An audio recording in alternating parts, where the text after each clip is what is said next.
오늘은 알지 못하니 깨어 있으라 라는 제목으로 하나님 말씀 증거하겠습니다.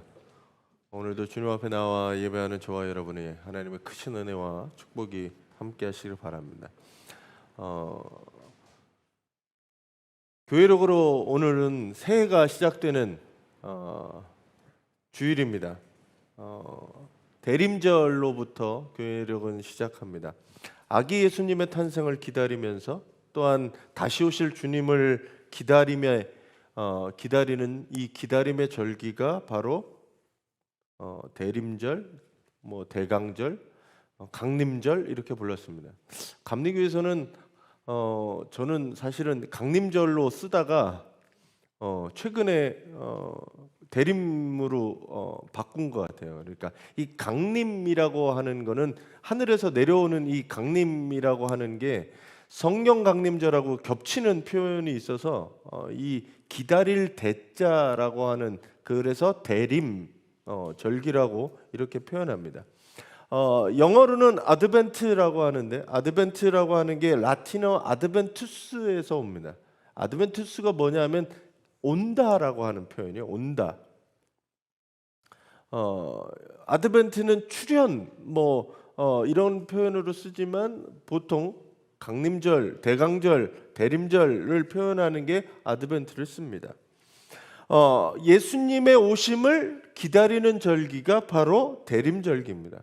그래서 우리가 이제 주님의 오심을 기다리면서 아기 예수님의 오심을 기다리고 또한 다시 오실 주님을 기다리고 그리고 한 차원을 더 얘기하면 내 맘에 주님이 오시는 이 세 번의 오심을 기다리는 절기가 바로 이 대림절기입니다. 여러분들 가운데 이 주님을 기쁨으로 설레임으로 기다리는 이 대림절기가 되시기를 간절히 바랍니다. 이제 성서일과는 두 번째 해로 되면서 마가복음을 중심으로 한 해가 시작됩니다. 그래서 오늘 본문은 마가복음 13장의 본문이 시작됩니다. 마가복음 13장 앞부분에서는 뭘 얘기하냐면 제자들이 예수님께 나와요. 예수님께 나와서 마지막 때에 어떤 일들이 있습니까? 어떤 징조가 있습니까? 라고 예수님께 물어봅니다. 그래서 예수님이 대답들을 쭉 해주시는 분이 마가복음 13장 앞부분이에요. 이단들은 이걸 가지고 예수님 오시기 전에 주님이 오실 그 마지막 날 순간에 전쟁이 일어나고 기근이 일어나고 여러 가지 일들이 있을 거다라고 하는 것들에 대해서 초점을 두고 관심을 갖고 이야기합니다. 그래서 거기에 초점을 맞춰요. 갑자기 지진이 나고, 우리나라에도 지금 지진이 나잖아요. 지진이 나고 홍수가 나고 그러면 사람들이 뭐라 그래요? 말세다라고 얘기해요. 곧 주님이 오실 것처럼. 지금 세계 전쟁이 일어나잖아요. 그 전쟁이 일어나는 거에 대해서 이제 전쟁들이 일어나서 곧 주님이 오실 거다. 이스라엘이 전쟁을 벌이니까 아마겟돈 전쟁이 벌어지면 곧 주님이 오실 거다라고 이야기하는 사람들이 생겨나기 시작합니다. 오늘 그 앞부분에 쭉 예수님이 하면서 얘기하는 이야기는, 징조에 관해서 가장 먼저 하시는 이야기는 이겁니다.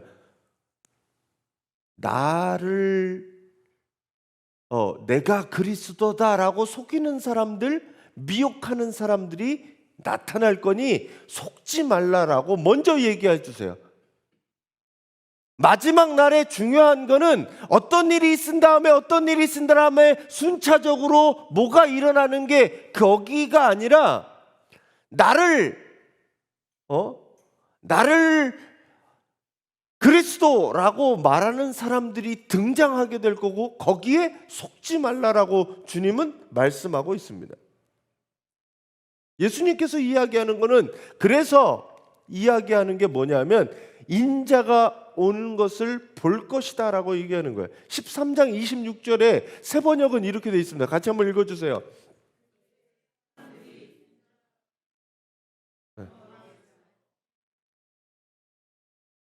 예. 예수님께서 이야기하시는 종말의 프로세스가 전쟁이 나고 난리가 나고 기근이 있고 재난이 있고 하늘의 변화가 있고 이걸 통해서 징조가 나타난 다음에 주님이 오신다라고 말씀하시는 거는 프로세스를 이야기하는 게 아니에요. 뭐 달이 핏빛으로 변하고 뭐가 되고 이제 그러면 주님이 오실 때다라고 이야기하는 게 아닙니다. 주님이 하고자 하는 관심은 어디 있냐면 26절에 와 있는 거예요. 이게 중요한 게 아니라 어떤 과정을 거쳐서 주님이 이때 오는 게 아니라 주님께서 오신다라고 하는 게 예수님이 말씀하신 초점입니다. 여기서 오해하면 안 돼요. 제자들은 어디에 관심이 있었냐면 어떤 일이 있는 거에 관심이 있었습니다. 이단들이 뭐에 관심이 있는 줄 아세요? 무슨 일이 생긴 다음에 주님이 오십니까? 라는 데 관심이 있는 거예요. 예수님의 관심은 무슨 일이 관심이 아니라 주님이 오신다라고 하는 거기에 관심의 포커스가 있습니다. 사람들은 불안해하거든요. 이 말세라고 하는 종말에 내가 대비해야 할 것 같은데 그것에 대해서 미혹하는 사람들, 다르게 이야기하는 사람들은 이때다라고 얘기하는 거예요.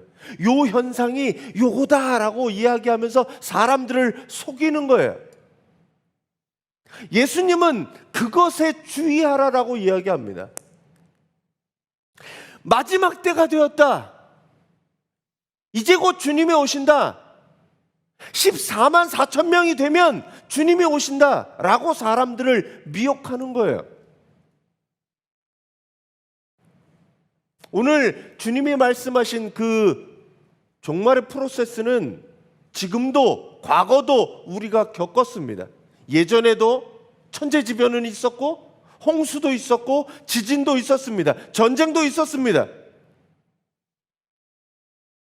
시대를 막론하고 그 일들은 있어 왔어요. 그런데 사람들은, 미혹하는 사람들은 이게 바로 징조다라고 얘기합니다. 징조에 관심이 있어요. 예수님이 말씀하시는 것은 징조가 아니라 주님이 오신다라고 하는 거기에 초점이 맞춰져 있습니다.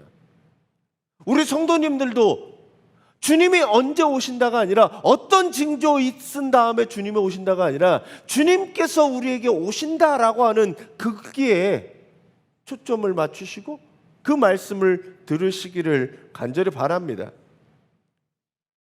그걸 기다리는 사람은 기다림이 고통의 시간, 지루한 시간이 아니라 즐겁고 설레는 시간이 될 겁니다. 저는 이 기다림이 여러분들에게 어떤 기다림이 있었는지 한번 돌아보셨으면 좋겠어요.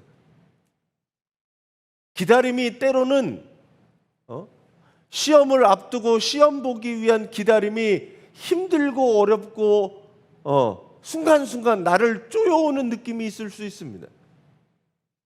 어떤 기다림은 그때가 되면 내가 뭘 하겠지, 어떤 일들이 있겠지라고 하는 기쁨과 설레임의 기다림이 있을 수 있습니다. 주님이 오시는 기다림이 여러분들에게는 어떤 기다림인지 한번 생각해 보시기 바랍니다.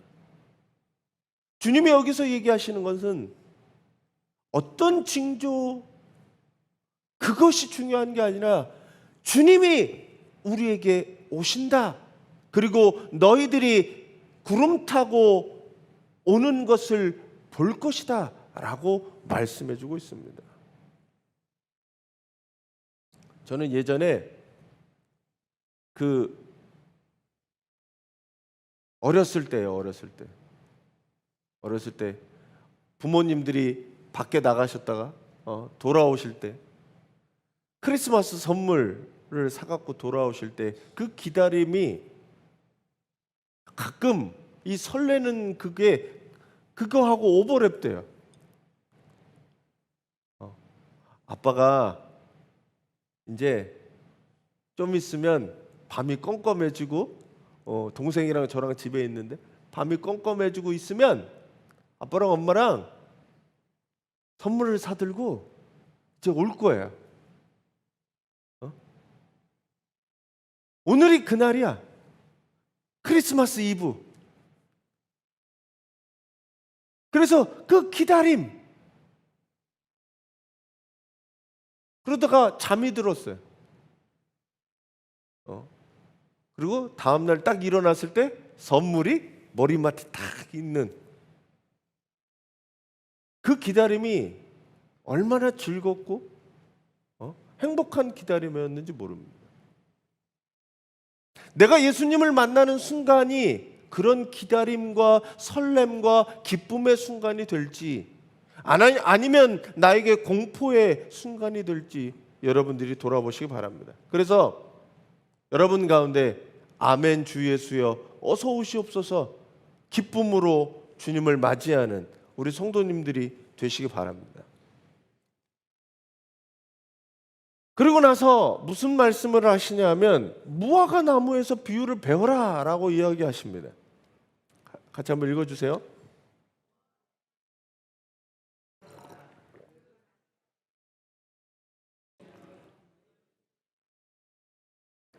자, 우리 교회도 무화과 나무가 있는데 무화과 나무가 지금은 이파리가 다 말라서 다 떨어졌어요. 그러면 이렇게 가지만 남아요.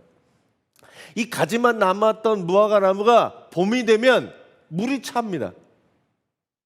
나무에 물이 차올라요. 그러면 나무가 어떻게 되냐면 딱딱한 겨울 동안 딱딱한 껍질로 덮여있던 나무가 물이 차면서 부들부들해집니다. 그러면 부들부들해지는 그 사이에 뭐가 나요? 여기 말씀에 보면 잎이 나기 시작합니다. 잎이 요만한 손 모양, 무화과 나무도 약간 손 모양이거든요. 이렇게 나서 그 가지가 이파리가 커지게 됩니다.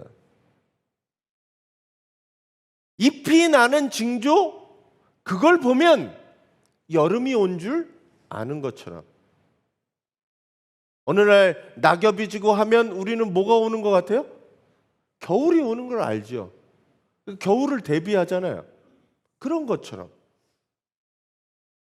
성도들은 나의 마지막을 준비하고 그리고 인생의 마지막을 준비해야 한다고 말씀하는 겁니다. 누구에게나 봄, 여름, 가을, 겨울이 있듯이 사람의 인생에도 봄철인 때가 있고 여름인 때가 있고 겨울인 때가 있어요. 뭐만 하면 저희 애들도 있지만 무지하게 먹을 때 지금 어마어마하게 먹어요. 제가 쟤네들처럼 먹으면 큰일 날 것 같처럼 먹어요. 그런 때가 있어요. 막 성장하는 때가 있어요. 사람도 청년 때까지 성장하게 됩니다. 그러다가 그 순간이 지나면 성장이 멈춰요. 그리고 그때부터 노화가 시작되죠. 은퇴 이후의 삶을 준비하는 것처럼 노후 이후에 죽음 이후의 삶을 우리는 준비해야 한다는 거죠. 왜? 누구든지 죽을 걸 다 아니까. 무화과가 자연의 섭리가 그렇게 시간에 따라 바뀌어지듯이 인생도 바뀌어지는 것을 알면 준비하라는 얘기예요. 대비하라는 얘기예요.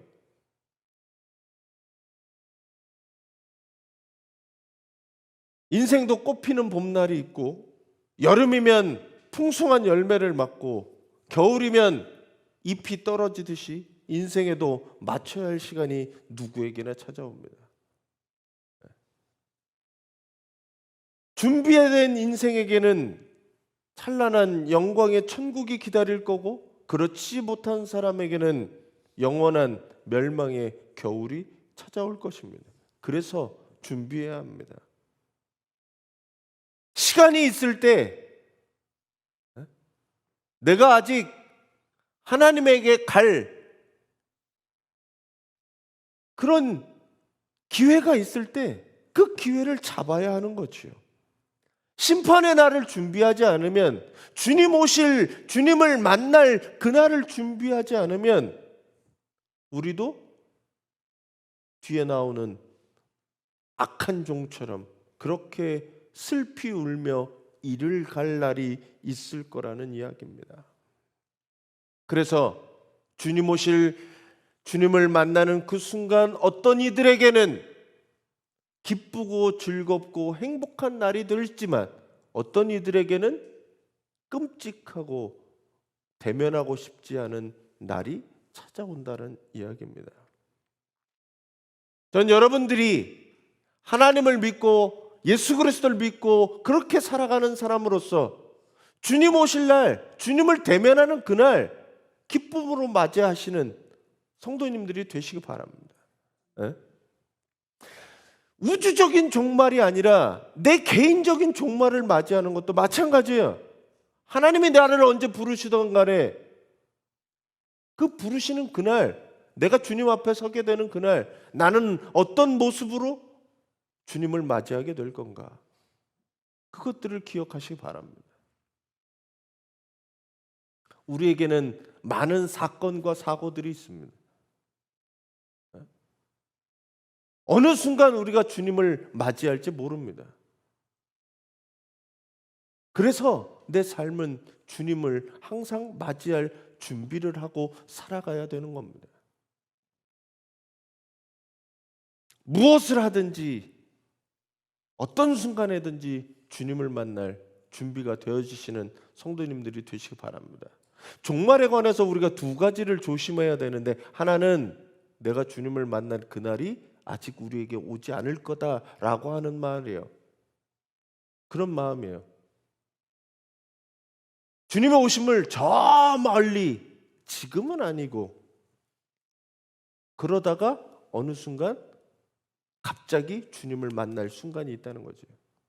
또 하나는 주님의 종말만을 기다리면서 내 삶을 포기하고 그렇게 사는 사람, 그것도 주님이 이야기하는 삶이 아닙니다. 준비는 하되, 항상 준비는 하되 종말이 내 눈앞에 항상 이제 끝이야 라고 하는 삶으로 살아가는 것, 그것도 우리가 조심해야 될 부분이죠. 예수님은 그래서 깨어 준비하고 있어라 라고 얘기하지, 그걸 멀리 아니면 너무 가깝게 하는 것에 대해 주의를 시킵니다. 주님이 언제든지 우리에게 찾아오실 그 날을 준비하는 성도님들이 되시기 바랍니다. 오늘 마지막, 그래서 말씀의 마지막 하고자 하는 이야기는 뒷부분에 있어요. 뒷부분에 32절부터 보면 계속적으로 반복적으로 나오는 단어가 깨어있으라, 깨어있으라, 깨어있으라, 깨어있으라, 4번에 걸쳐서 깨어있으라는 단어를 사용하게 됩니다. 앞부분만 볼게요. 자, 같이 한번 읽어주세요.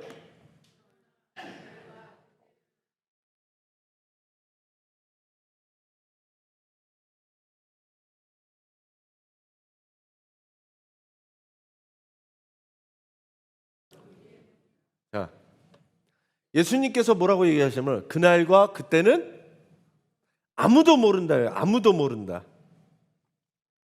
거기다 덧붙이는 게 뭐냐면, 아무도 모르는데 하늘의 천사도 모르고 아들도 모르고 아버지만 아신다, 이렇게 얘기합니다. 이게 삼위일체 개념으로 보면 아들이 모를 수가 없는 거예요. 사실은 아들이 모를 수가 없는데 주님께서 이렇게 표현해요. 정말 모른다는 거예요. 몰라야만 되는 거예요. 왜 하나님께서, 예수님께서 말씀하실 때 이 마지막 날을 모른다라고 하셨을까? 그런 생각 안 해보셨어요? 차라리 좀 날짜를 가르쳐주면 내가 그때를 준비해서 열심히 살아갈 텐데 라고 우리는 얘기하지만 말씀하지 않으셨어요. 그 날짜와 그 시간을 알면 어떨 것 같으세요? 야, 내가 3000년 뒤에 올 거야. 이렇게 주님이 만약에 내가 3,000년 뒤에 올 거야. 그러면 여러분들의 삶이 어떨 것 같아요? 아, 예수님을 잘 믿고 따르고 그렇게 살 것 같아요? 3,000년 뒤에 올 건데? 서기 3,000년 그때 올 건데? 기독교가 남아있지도 않을 겁니다. 그 날과 그 시를 알면 우리는 열심히 지킬 것 같잖아요. 열심히 살 것 같잖아요. 그렇지 않아요. 오히려 나태하죠. 잃어버리죠. 왜냐하면 그 시간과 그때까지 내 삶은 막 살아도 되는 거거든요. 주님 없는 삶을 살아도 되는 것처럼 살 거거든요. 인간의 습성이 그렇거든요. 나태해지고 아직 우리들에게 임박하지 않은 종말 때문에 그렇게 믿고 살 거라는 거죠. 하지만 주님이 오시는 것은 우주적인 종말뿐만 아니라 개인적인 종말을 맞이하기 때문에 순간순간 하나님 만날 준비가 되지 않으면 안 된다라고 얘기하셔서 아무도 모른다라고 얘기하시는 거예요.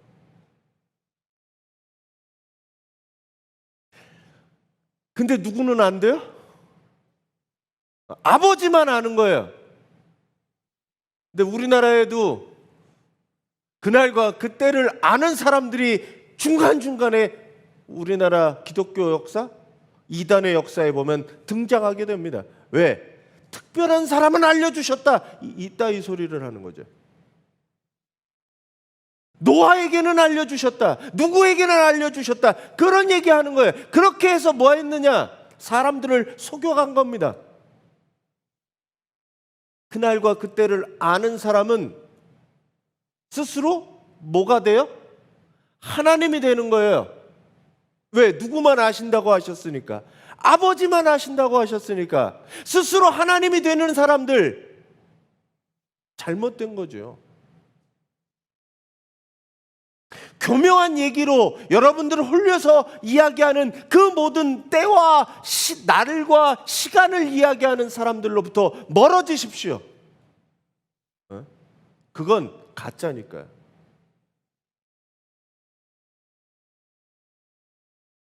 또한 하나님은 우리에게 이렇게 얘기하신 이유는 그 날과 그 시를 추측하고 싶어하는 함정으로부터 벗어나게 합니다. 원천적으로 그 날과 때를 계산하는 것을 금하는 거예요. 왜냐하면 징조가 중요하지 않듯이 그 날과 그 시가 중요한 게 아니라 내 삶이 중요한 거예요. 내가 어떻게 살아가느냐 돌아보는 게 중요한 겁니다.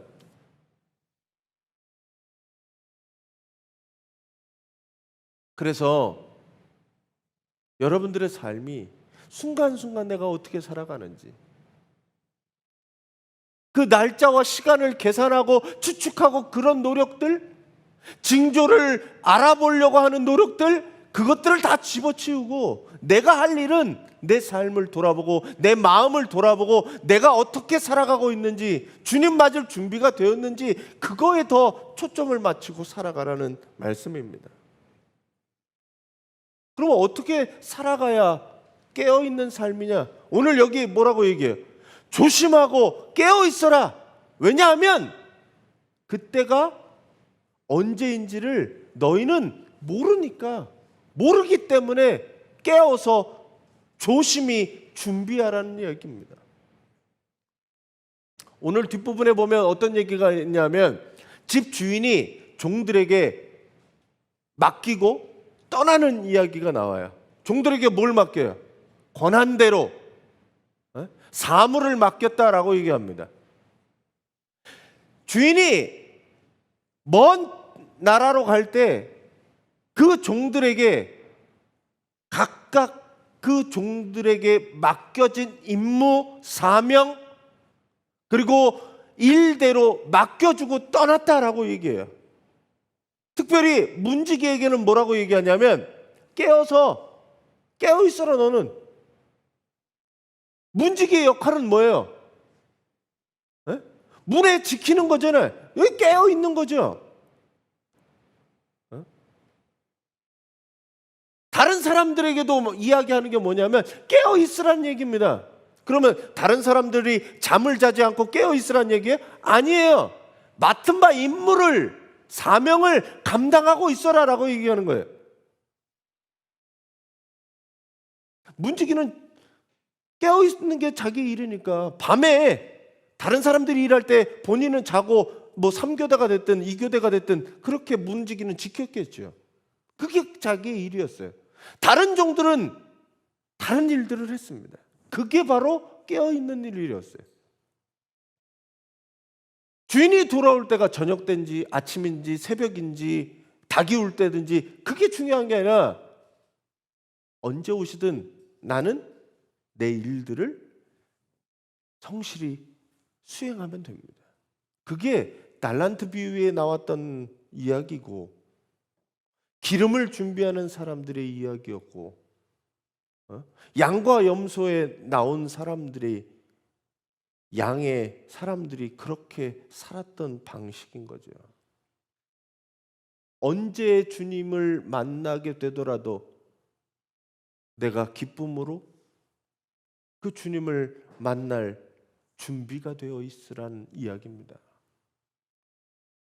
제가 말씀을 준비하면서 그 생각을 해봤어요. 과연 내가 여기서 집에 가다가 사고가 나서 만약에 주님 앞에 서게 되면 이 설교를 못 할 거잖아요. 설교 준비한 게 무슨 의미가 있어요? 설교를 못 할 거잖아요. 그렇게 주님 앞에 서게 될 때 나에게 아쉬움은 없나? 과연 그분은 나를 기쁨으로 맞아주실까? 너 수고했다 이렇게 맞아주실까? 아니면 너 누구냐? 내가 너를 모르겠다라고 이야기하지 않으실까? 그런 생각들을 해보게 됩니다. 여러분들은 어떻습니까? 여러분들에게 맡기신 것 가지고 사명을 감당하고 계십니까? 그래서 주님을 만날 때 주님, 제가 이런 일들을 하다 왔습니다. 주님이 맡기신 것 가지고 열심히 살다가 왔습니다. 라고 말할 수 있는 우리 성도님들이 되시기를 간절히 바랍니다. 오늘 이야기를 정리하면서 다시 돌아가면 예수께서 마지막 날 징조를 묻는 제자들에게 징조를 찾거나 징조를 보려고 하는 일에 열정을 쏟지 말고 주님의 오심에 주의를 기울이라고 말씀하십니다. 전쟁과 기근과 천재지변 같은 눈앞의 현상과 시간들의 사건들에 현혹되지 말고 그 뒤에 모든 것을 주관하시는 하나님을 바라보며 깨어있어라 라고 말씀하십니다. 주님의 오심을 기다리는 이 대림절기에 여러분은 어떤 마음으로 주님을 기다리십니까? 주님이 오실 거는 같습니까? 조만간에 오시지 않을 거라는 마음에 나는 나태하게 살아가고 있지는 않습니까? 내 영혼은 오늘도 잠자고 있는 상태입니까? 아니면 깨어 있는 상태입니까? 주님이 오늘 내가 예배 끝나고 돌아가는 그 순간에 나를 부르신다면 나는 기쁨으로 주님을 맞이할 수 있습니까? 아니면 주님이 나를 기쁘게 맞아주실까요? 여러분들이 여러분들의 삶을 다시 한번 돌아보시기를 간절히 바랍니다. 그리고 오늘 말씀처럼 나에게 주어주신, 나에게 맡겨주신 것 가지고 임무를, 사명을 감당하며 살아가는 성도님들이 되시기 바랍니다. 열심히 사명을 감당하는 사람은 언제, 어느 때 주님을 만난 그 순간에 기쁨으로, 감사함으로 주님을 맞이하게 될 것입니다. 전 여러분들이 주님 앞에 기쁨으로 맞아들이는, 그리고 그 주님을 만나 행복과 기쁨을 누리는 우리 성도님들이 되시기 바랍니다. 날마다 순간마다 주님 만날 준비함으로 살아가는 이 대림절기 되시기를 간절히 축원합니다.